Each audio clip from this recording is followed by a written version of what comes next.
You guys had this definition in one of your animal cracker things that says a defect-free animal cracker is a special, extra loved animal cracker. Like, how is it possible you came up with the same count each with that definition? I don't know. I think so. What I think I did was I was thinking that we all had to have the same number. Uh-huh.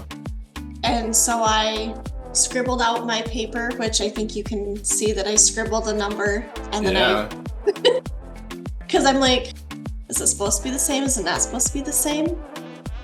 And then on Natasha's, on the first, when we were counting how many animals we had of each of the non-defective animals, she had too many different animals, and so she kept getting confused and didn't get a chance to count them all. Okay. So why did you think they needed to be the same counts? Not sure. Okay. I'm not sure. Yeah, that's good. Because we didn't say that.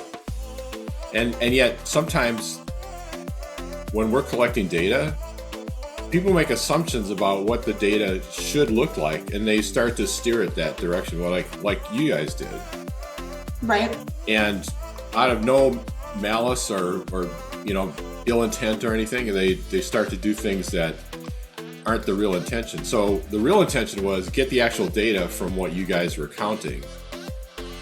Both from, and that was the other thing that showed up. I think everybody thought they were just supposed to count non-defective animal types rather than any animal type they could.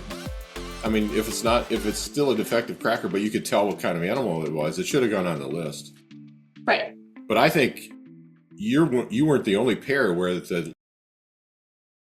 of animals and their counts matched the total of defect free. And I'm thinking, I don't think that's possible in our animal crackers, because I know there's some that have defects, but you could tell what kind of animal it's supposed to be. Right. So I think it's a little bit more challenging to do it through Zoom, because when we're in person, I can walk around and see what people are doing.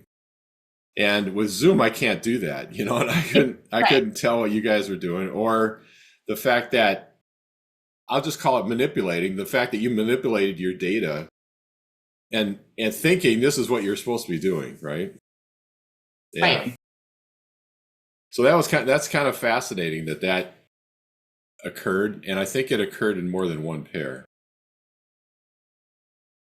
Well, good. At least I wasn't the only one. No, you weren't, and that's a really good lesson, and sometimes we don't pay attention to those lessons that are outside the parameters of what we're attempting to do. Good morning. This is Unit 10 of Voice of the Customer. We're in the last unit of this session for Voice of the Customer in the IQI Academy for Leadership Fundamentals. Welcome, everyone. Good to see you. Heidi, Danny, thanks for joining us this morning. Here's some things that we have going on.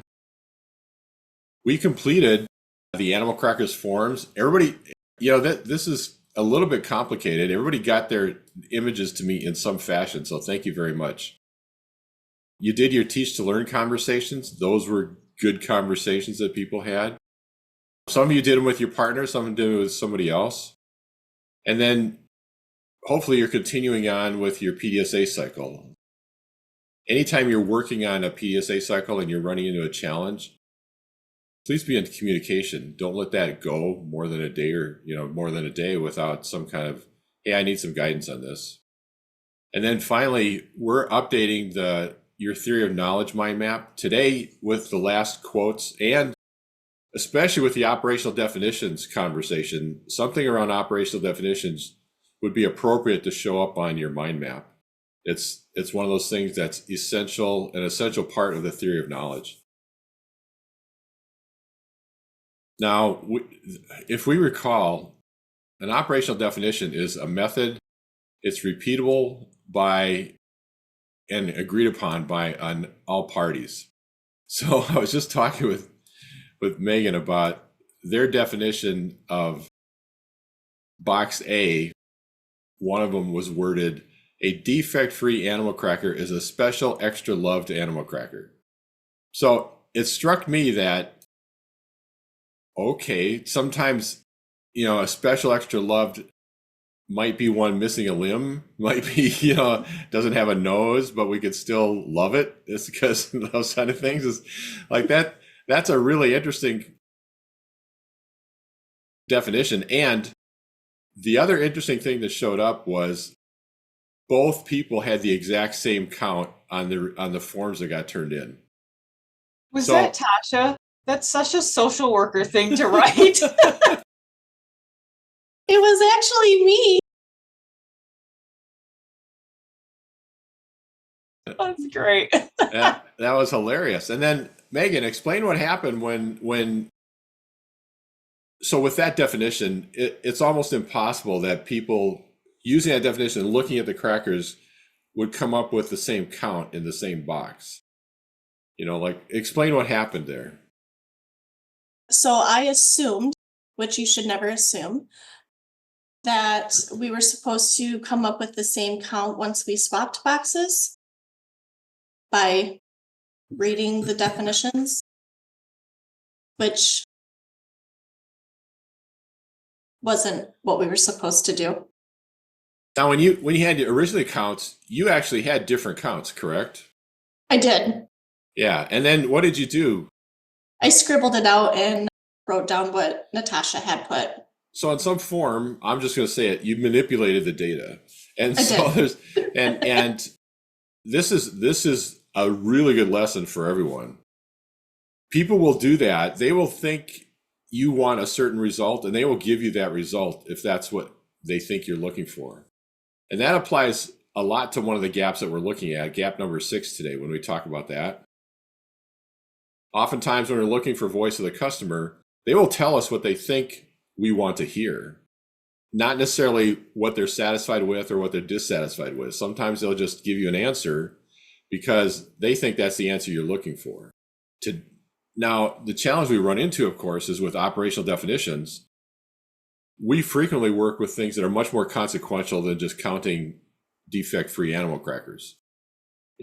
For their animal crackers, and as it's inconsequential for the count for the animal crackers, because mostly we just want to eat the stuff and we don't care whether or not there's any kind of defects. However, think about things that are important in your work, in your daily processes, and which definitions are very important for people on both sides of an equation to have the same definition and produce the same result. Repeatable, agreed upon. And how often do we actually test our definitions? So Megan, you were talking about, I think, the residents not always getting all their laundry back. Is that one of the issues you run into? Yeah, yeah, you can say that in a general way. In a general way, yeah. So that would be some version of what does a complete load of laundry look like for a resident? What is complete equal, right? I don't know if you guys label it something. What would you?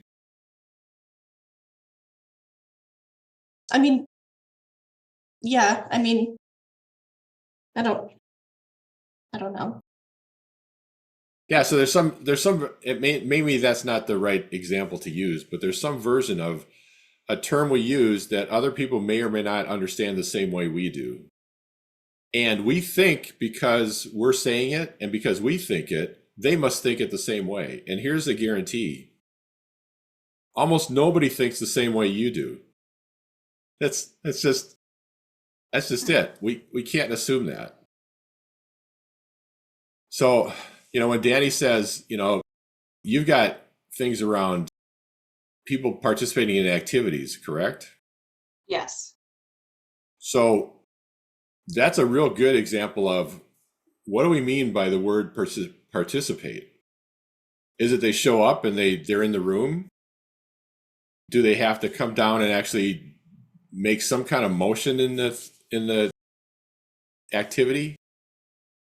Do they have to be there the whole time and participate, engage in all the activity for the entire time frame? Like, what does participate mean?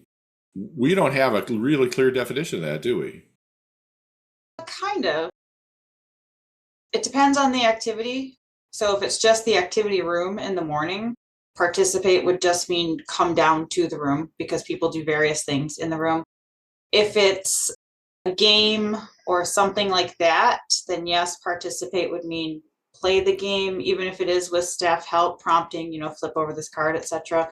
Because if it's not, if they don't, then what we'll do is we'll write whatever number code that is, like say 14, and then we'll write observed on the side. Okay, so that's an area where you do have a better definition of what participate means. That's a really good example of, hey, now we have an operational definition. In fact, we have codes for different levels of what we see, and everybody observes and it's repeatable when they produce a count, right? Yep. So that's probably a better definition than extra special loved, right? Kind of like there's some clarity around that. Okay, good. So the lesson isn't around how do we count animal crackers, of course, but it's around what are the critical things that we use, or what are the terms we use every day in our processes and the way we track data that allow us to have something we can count on. It's a method we use, it's repeatable, and all parties agree on it. Today, we're going to talk about aligning processes and measures with internal outcomes and the job to be done is performed versus satisfaction. And we're working on completing our PDSAs. So gap 5 is quality intentions and processes are misaligned. As been described in some of your teach to learn conversations without realization that this gap is the gap you're talking about. It's the difference between the actual product and service delivered by the organization and what the organization intended to produce in order to perform the customer's job to be done. And these are elements of ways to look at how to resolve the gap, this gap. We aren't going to talk about the Taguchi loss function, but it's a very powerful approach to improving quality, much more powerful than using requirements or specifications. Dr. Deming mentioned the Taguchi loss function in his book, The New Economics. If you're interested, you may want to refer to that again. And then, of course, what we're looking for is using our system of profound knowledge now to begin to identify where the gaps might exist and how we could work together to resolve some of those gaps. Now, in the book Competing Against Luck, Chet Huber, OnStar's founding CEO, said the real challenge is how do you get this herd of energy, your team, lining up on a future roadmap, some of which you can't see. Jobs theory helps you do that. It's crazy powerful if you get that right. I'm going to show you a short little video. This is an actual story that happened to Mike Duggan, who currently is mayor of Detroit, but this is before he was mayor of Detroit that this story actually occurred. Now, there's music, but there's no reading of the words. So the words go by quickly and may be a bit of a challenge. So here we go. We're going to see how this goes for you here.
What do we learn there? All the systems are connected and we depend on each other. We do. And so the 3-hour wait time is connected to a lot of other parts of the hospital operation. And Duggan was looking for who do I blame? And what did we really find out who the culprit was in this situation? Right at the top. Yeah, and what was Duggan doing when he was right at the top giving a direction to whom? Who did he give a direction to? He basically went down the corporate ladder. We were talking about the chart, the organizational chart. And so he gave it to what he would consider the number 2 man. Number 2 man, said, "Oh, I'm not going to do this," and it kept down. If you look at the story, what he said, what he did is he traced back, here's what the problem is. And everybody's saying, well, the problem is the person that provides me service. Remember in your customer chain, you've got this job to be done chain. So down here, you've got people who are looking, their job to be done is to wheel the patients out. And yet, who provides them with the wheelchairs, the repair shop? Their job to be done is provide repaired wheelchairs and so on. So if you go back up the chain, one of the things that Duggan was doing is the job to be done for accounting was, how do you want me to spend our money? And what did he tell accounting to do?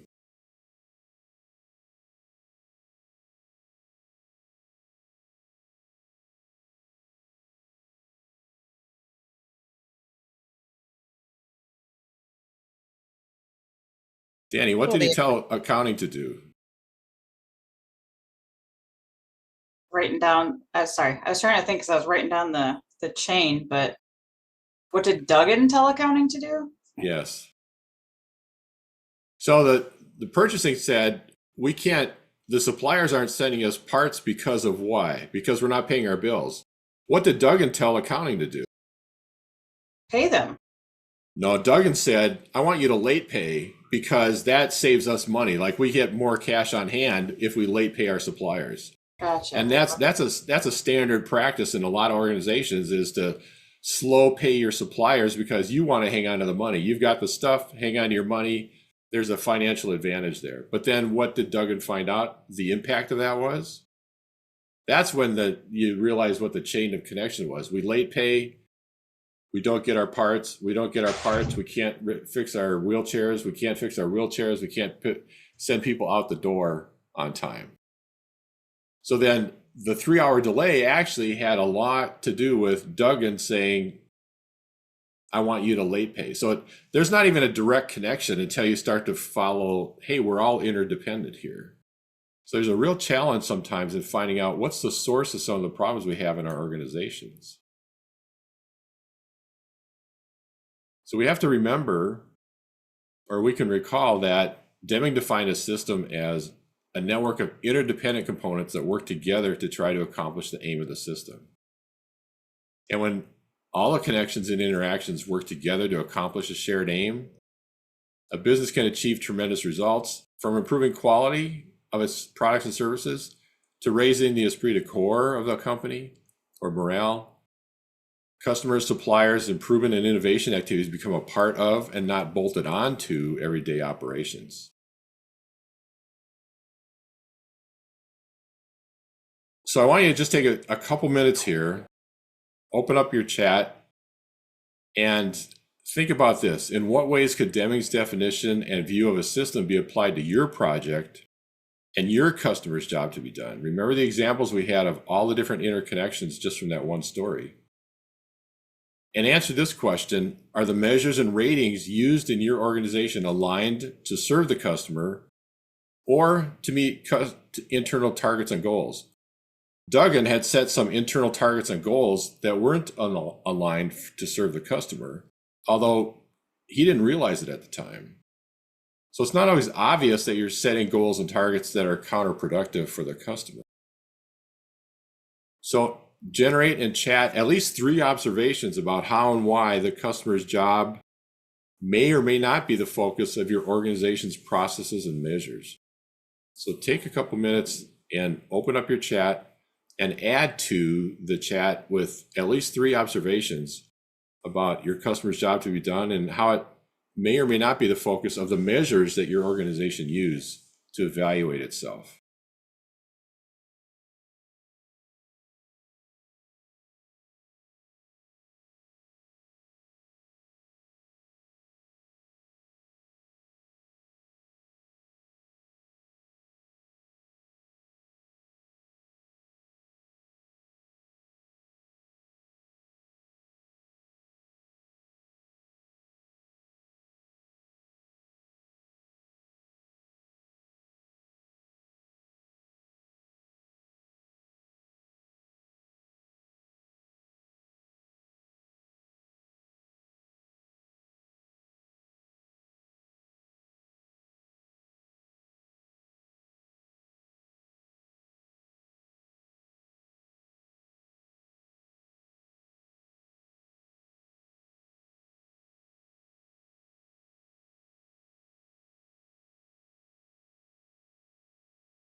Rand, maybe be specific about a particular state or federal regulation that might have an impact that you're talking about.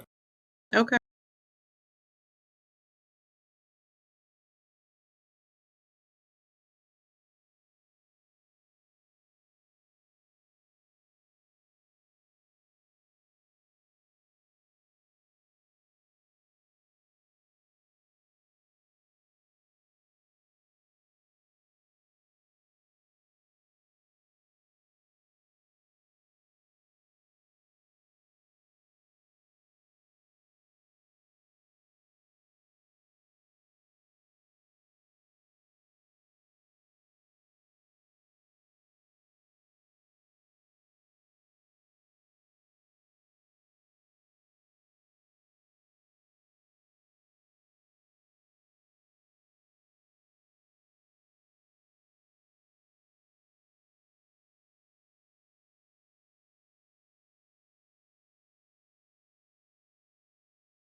So Megan, is there something about measurement of proper supplies on hand or measurements of what we're spending on supplies that impacts things? I mean, Do you we have a budget. And then are you allowed to go over that budget if you're, or can you pick, are you required to select certain supplies or can you pick any?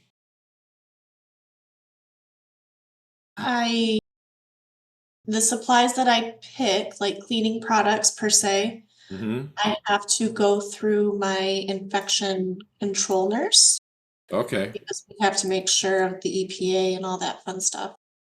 But also, okay, so the EPA approvals and then also that they actually are effective, is that part of the conversation? Yep. Yep, okay.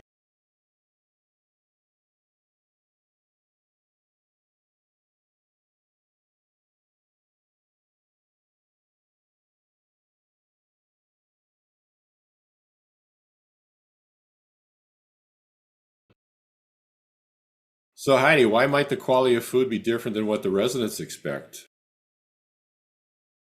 Well, like at home, we can buy organic food. And here, if somebody is very particular, we cannot always meet their expectation. And why not? Because of budget and because there's, almost 90 residents and we can only be making so many separate things within a timely fashion. I got it. Yep.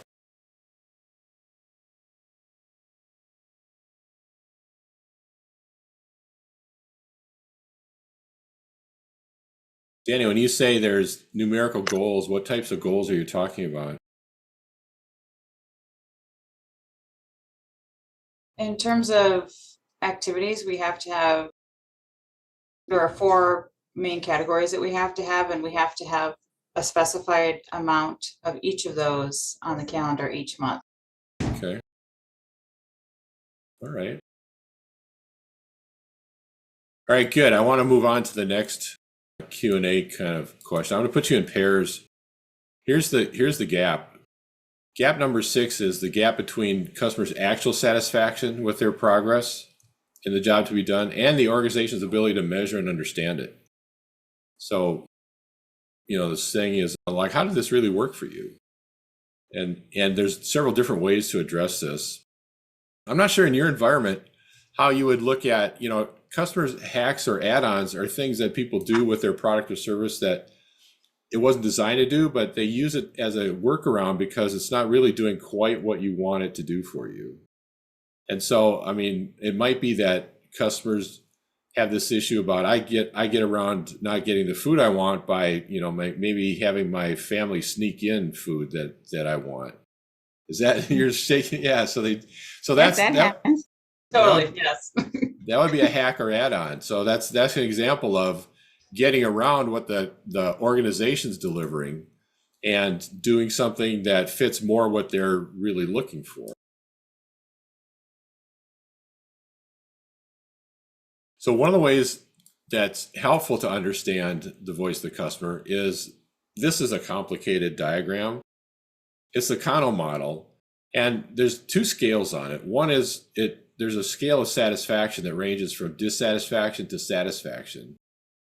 And then also the customer might have a requirement or job to be done that's either completely unfulfilled or completely fulfilled. So there's combinations as we look at this grid of things that show up in this world.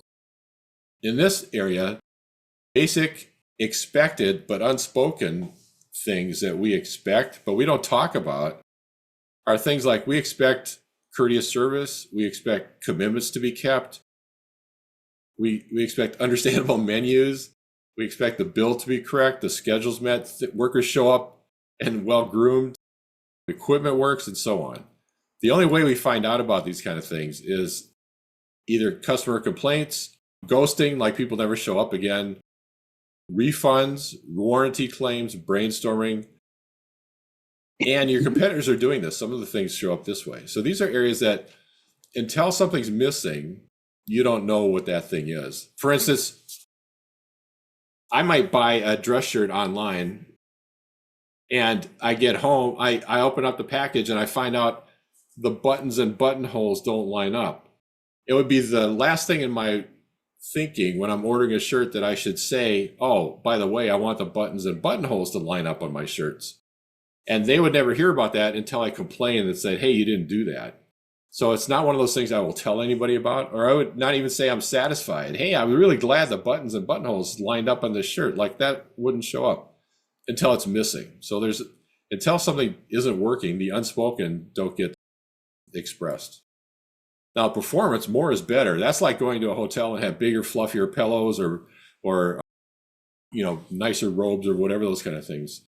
So, first in line all the time. Some people provide some version of service like that. Like Disney tries to sell that sort of thing. You can get first in line.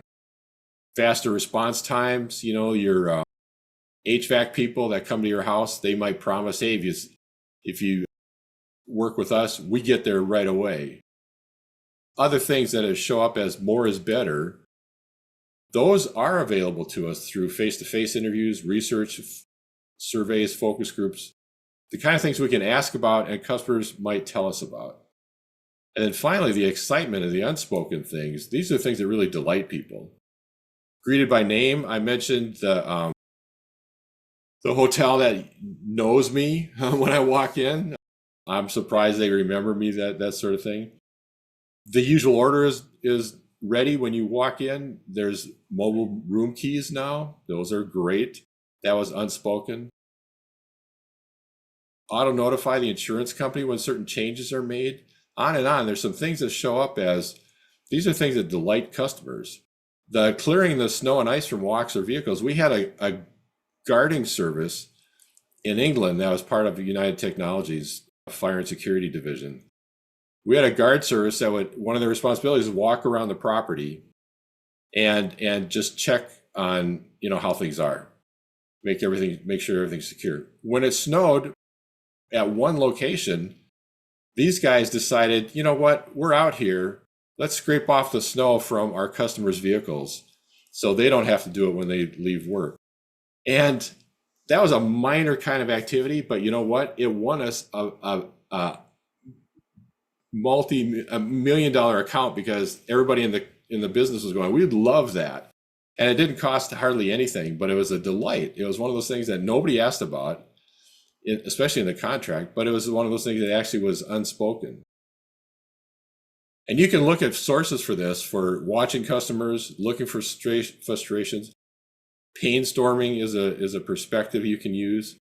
And then we mentioned Edward de Bono. He has a concept called lateral thinking. It's kind of what the ideal people did, is they took the crazy ideas and connected them to other things and so on. So there's different areas of voice of the customer that show up on the Kano model. And the satisfaction factor, basic, performance, or excitement, leads you to the type of data you should look for when you're looking for what's going to be most useful feedback for me to understand my voice of the customer.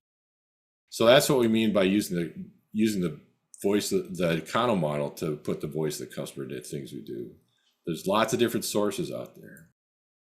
We're going to do a short little partner exercise. I'd like you to go ahead. Questions? Sorry, I was just coughing. Oh, okay. We have a partner exercise. I'd like you to pull up the form, closing our VOC gaps.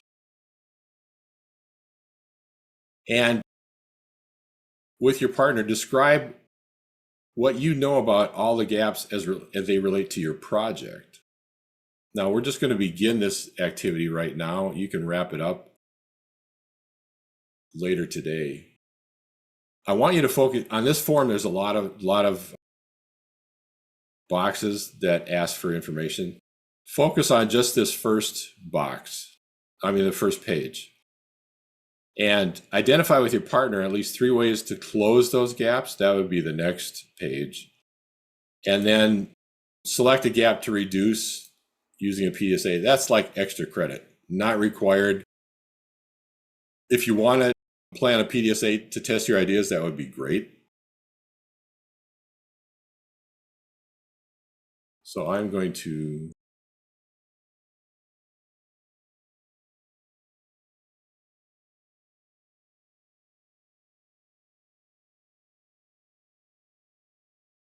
I'm going to have Heidi and Rayanne, you two will be in a room together, and Danny and Megan, you'll be in a room together working on this. So if you found your forms,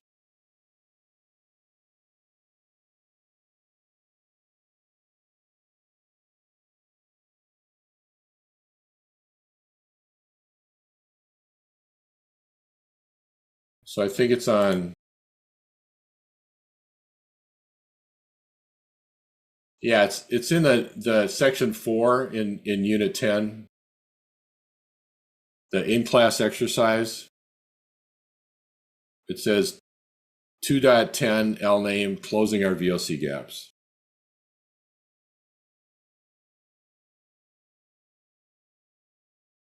Okay.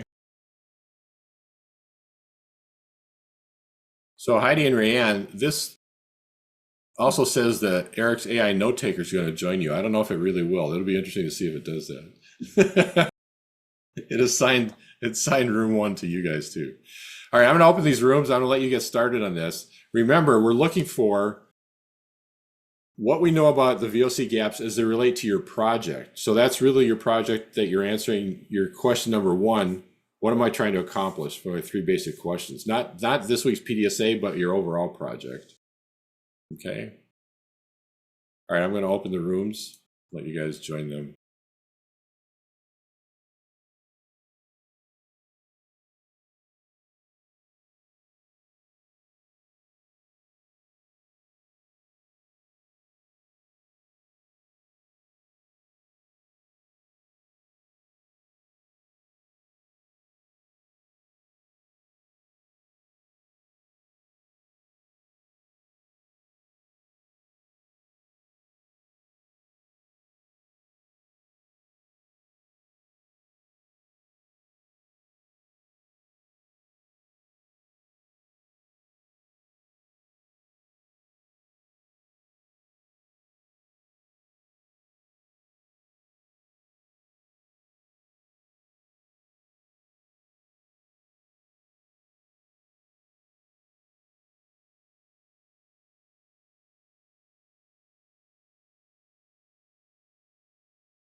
Were you able to get very far?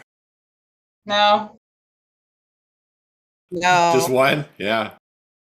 Just Yeah, it's an kind- interesting conversation. So how did that go, that conversation about even Voice of the Customer Gap 1 related to your project? Well, we were talking about how a lot of times we can't fully meet the customer's wants, aka the residents' wants, because our hands are tied with regulation. Okay.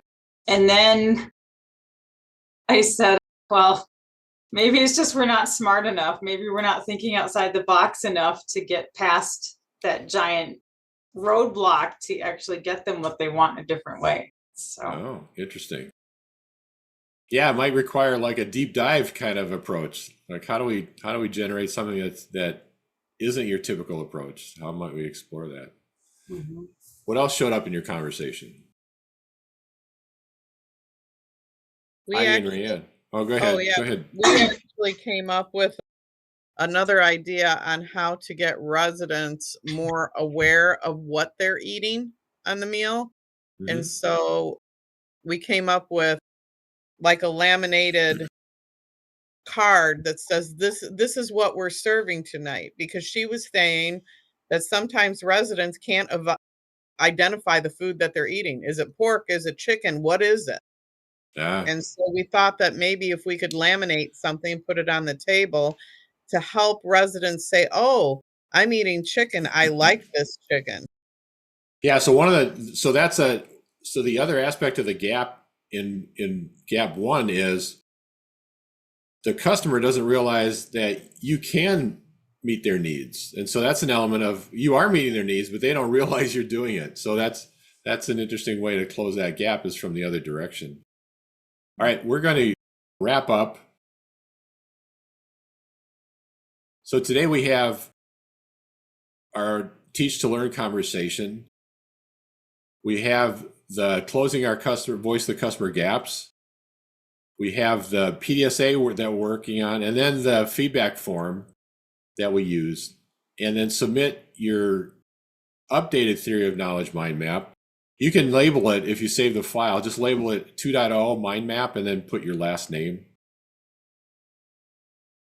These are not due today, they're due tomorrow, so you can take a little bit of extra time to submit those. Today's Teach to Learn conversation can be about either aligning the processes and measures with intended outcomes, or the job to be done is performed versus satisfaction. How do we know that? There's a big gap there. And then, of course, applying and closing the gaps that we've identified. You may, obviously, as you work through the worksheet, you'll identify additional gaps that you might want to say, you know what, we want to try this in our project and run a PDSA with that. Here's our quotes for today. Ralph Waldo Emerson said, "All life is an experiment. The more experiments you make, the better." Then Clayton Christensen, who authored the story of the milkshake that we heard early in the unit, said, "Theory may conjure up images of ivory tower musings, but I assure you that it is the most practical and useful business tool we can offer you. Good theory helps us understand how and why. It helps us make sense of how the world works and predict the consequences of our decisions and our actions." This has been very good work you've been doing. I really appreciate your participation. Thank you for being here. And I hope you all have a good weekend. I will be sending out calendar invites for our sessions beginning next week. Now remember, Unit 3 has 1 week, and then we have a week off, and then we have another week in Unit 3. So we kind of have a little vacation in another week. But we start again Monday on Unit 3, and then we will continue on. As I said, I will send out calendar invites today for those sessions. So please accept them. Make sure they're on your calendar, and I'll see you again on Monday morning. Thank you. Thank you. thank you. Thank you.